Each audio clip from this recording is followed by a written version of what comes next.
అందుకే నేను సీతని వదిలేసి రామ్కి సీతపై కోపం వచ్చేటట్టు చేశాను. రామ్ ఖచ్చితంగా సీతని వదిలించుకుంటాడు, ఇంట్లో నుంచి గెంటేస్తాడు. ఆ సీత బయటుంటేనే నేను దానికి నరకం చూపించగలను. ఇది నా ప్లాన్.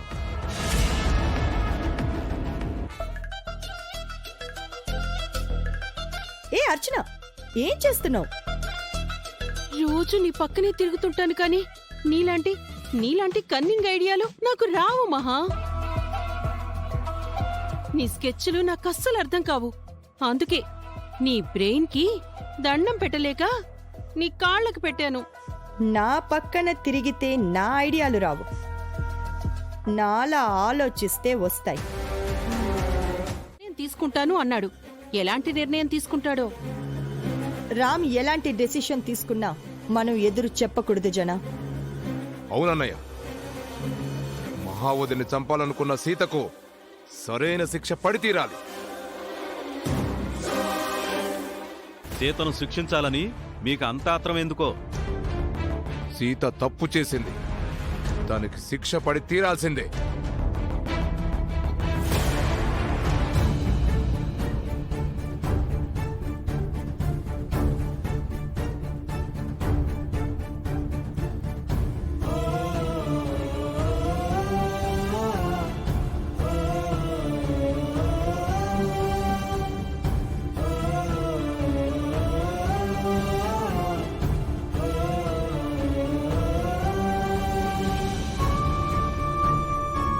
సీత విషయంలో ఏం నిర్ణయం తీసుకున్నావు రామ్? పిన్నిని చంపాలనుకుని సీత చాలా పెద్ద తప్పు చేసింది డాడ్. సీత ఇంట్లో ఉంటే తనకి భద్రత ఉండదని పిన్ని అంటోంది. అందుకే సీతని ఇంటి నుంచి పంపించేయాలనుకుంటున్నాను.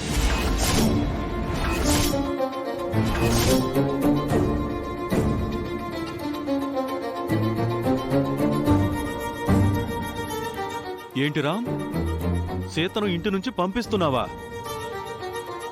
అంటే నీ భార్యను వదిలేస్తున్నావా?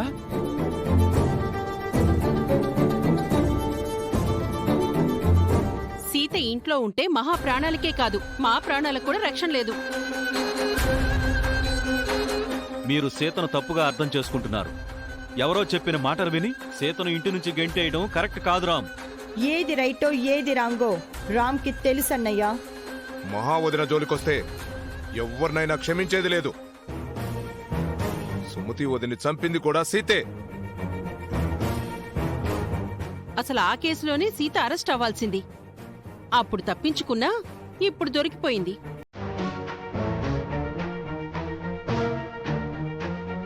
నువ్వేం మాట్లాడవేంటి బావా? ఈ ఇంటి పెద్దగా నీకు ఆ అధికారం ఉంది.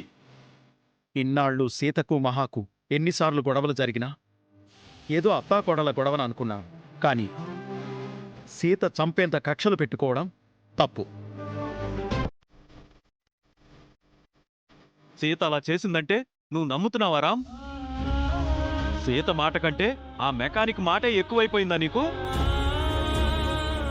మనం విన్నవి చూసినవి అన్నిసార్లు నిజాలు కావు రామ్.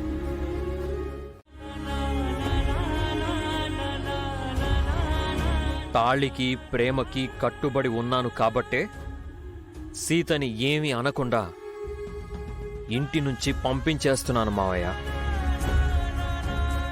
లేదంటే సీత జైలుకి వెళ్ళేది.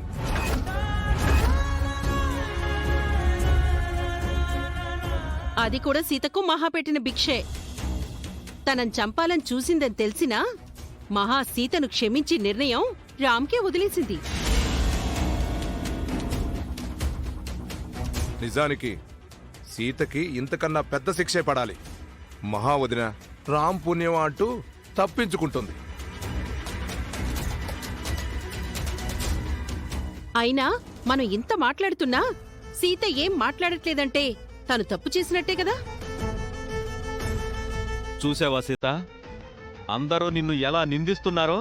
నువ్వు ఏ తప్పు చేయలేదని చెప్పమ్మా.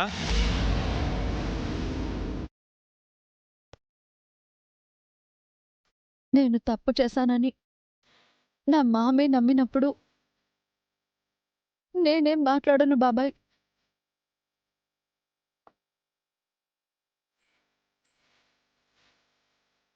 ఇప్పుడు నేనేం చెప్పినా ఎవరూ నమ్మరు.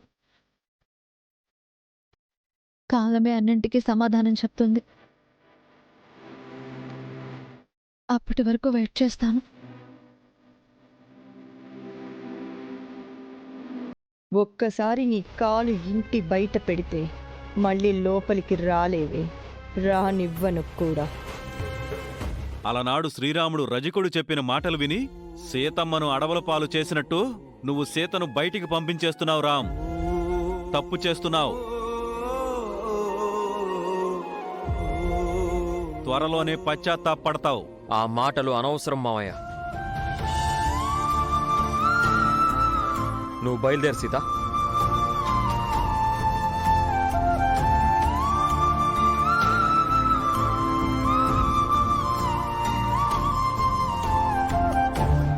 దయచేసి మళ్ళీ రావద్దు.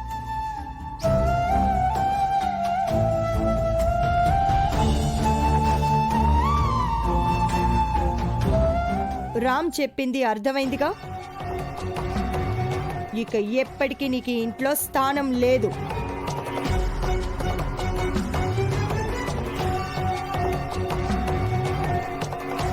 మహాన్ చంపాలని చూసి నీకు ఇదే సరైన శిక్ష. సుమతి వదిన్ని చంపినందుకు కూడా